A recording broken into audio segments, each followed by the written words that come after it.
জেলা প্রশাসক সম্মেলনে আছেন সহকর্মী বদরুল আলম শাওন। আমরা সরাসরি যুক্ত হব তার সাথে।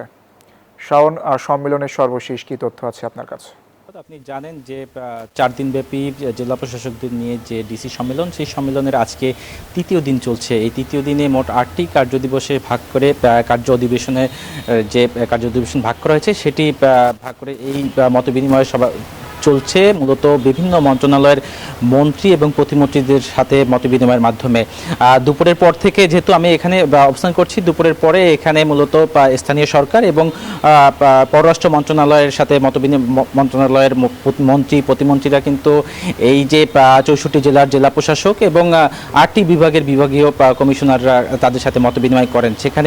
সেখানে থেকে এই সম্মেলন থেকে বের হয়ে মির্জা ফখরুল ইসলাম আলমগীর এখানে যারা গণমাধ্যম কর্মী রয়েছে তাদের সাথে কথা বলেছেন এবং সেখানে তিনি বলেছেন যে আসলে স্থানীয় পর্যায়গুলোতে অর্থাৎ এই জেলা প্রশাসকদের অধীনে যেসব জায়গাগুলো রয়েছে সেসব জায়গায় কিন্তু তাদেরকে জনগণকে সাথে নিয়ে কাজ করে যাওয়ার নির্দেশনা দেওয়া হয়েছে। একই সাথে তিনি সাংবাদিকদের আরও একটি বিষয় জানিয়েছেন যে বিগত 16 বছরে বিশেষ করে স্থানীয় সরকার পর্যায়ের বিভিন্ন পর্যায়ে যে অব্যবস্থাপনা এবং দুর্নীতি হয়েছে সেই দুর্নীতির তদন্ত করার কিন্তু ঘোষণা দেওয়া হয়েছে। মির্জা ফখরুল ইসলাম নিজে সেই ঘোষণা দিয়েছেন। একই সাথে এখানে সাংবাদিকরা জানতে চেয়েছিলেন যে যেহেতু দীর্ঘদিন ধরে স্থানীয় সরকার পর্যায়ের বিভিন্ন নির্বাচনের যে তারিখ ঘোষণার বিষয়টি বলা হচ্ছিল এবং নির্বাচন কবে হবে সেই বিষয়টি জানতে চাচ্ছিল, সেটি তিনি আবারও কিন্তু সেই পুরনো এর আগেও তিনি একাধিকবার বলেছেন যে এই চলতি বছরের মধ্যেই স্থানীয় সরকারের বিভিন্ন পর্যায়ে যে নির্বাচন অনুষ্ঠানের